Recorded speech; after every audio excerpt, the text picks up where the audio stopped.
In this example, I'm going to show you how you can enter scientific notation in the answer box on XYZ homework. So in this example, we have our number in standard form, and we need to convert it to scientific notation.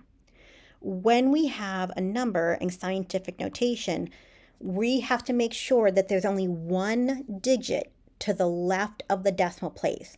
So to the left of the decimal place should be only the numbers 1 through 9, any of those digits. So in order to put this in scientific notation, I'm going to move my decimal place 3 places so that it's between the 5 and the 2. That way I only have one digit, one of the numbers 1 through 9 to the left of the decimal, and everything else is to the right. So I'm going to put in 5.28. Now we still have to write an equivalent statement so that the number that we write in scientific notation is still equivalent to the number that's given to us in standard form. And clearly 5.28 is not the same as 0.00528. So we have to add something else in to make sure that they're the same. And that's when we use our powers of 10. So I need to take 5.28 and multiply by some power of 10. Some of you, I noticed, are using the letter X as multiplication. Do not use the letter X. The XYZ homework system doesn't understand the letter X as multiplication. You either need to use multiplication on the palette that comes up here. This time it's not offered. Or you can use the star above the number 8 on your keyboard.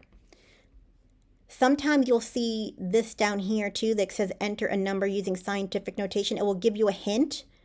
So if you click on that more, it will show you an example of what you can do. So this is your hint on how to enter it. So if you see that purple box and you're having trouble on how to enter it, click on that box and it will probably help you out.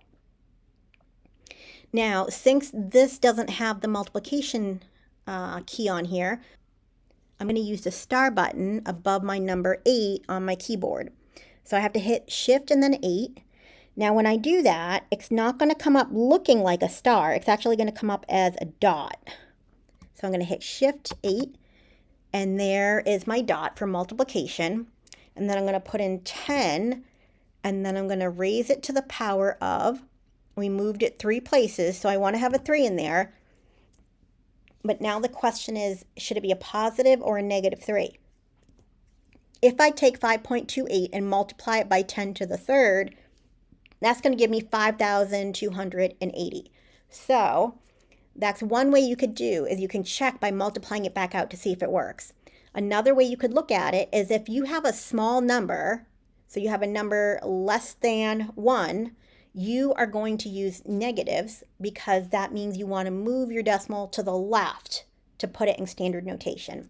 So for this case, since we have a small number here, I'm going to use negative with my exponent 3. And just make sure that instead of using the letter X, you use, if it comes up on your palette here, you can use multiplication. And if it doesn't come up, then you can use the star above your number 8 key on your keypad.